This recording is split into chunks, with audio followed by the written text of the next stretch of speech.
6 mois jour pour jour après les attentats de Paris, le ministre de l'Intérieur livre un nouveau bilan de la lutte antiterroriste.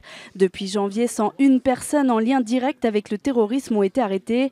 La menace reste très élevée, 15 projets d'attentats ont été déjoués depuis 2013.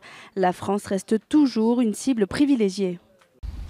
Nous sommes dans un pays qui est confronté à un niveau de menace terroriste extrêmement élevé, avec un niveau de dévouement exceptionnel qui a conduit un certain nombre de policiers et de gendarmes en 2015 à perdre la vie pour assurer la protection des Français. Bernard Cazeneuve a également rappelé que les contrôles aux frontières se poursuivent à l'entrée et à la sortie du territoire français. Depuis le 13 novembre, près de 33 millions de personnes ont été contrôlées sur ces zones. Parmi elles, 17 500 ont été refusées à la frontière. Dans les aéroports, un logiciel recense désormais toutes les données des passagers aériens. Le PNR permet de mieux détecter les mouvements des djihadistes en Europe et peut être consulté par les services de renseignement. Quant à l'Euro 2016 qui commence le 10 juin prochain, il fera l'objet d'une mobilisation exceptionnelle des forces de sécurité.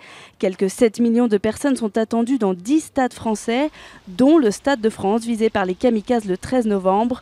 Un événement qui justifie, selon le ministre de l'Intérieur, la prolongation de l'état d'urgence.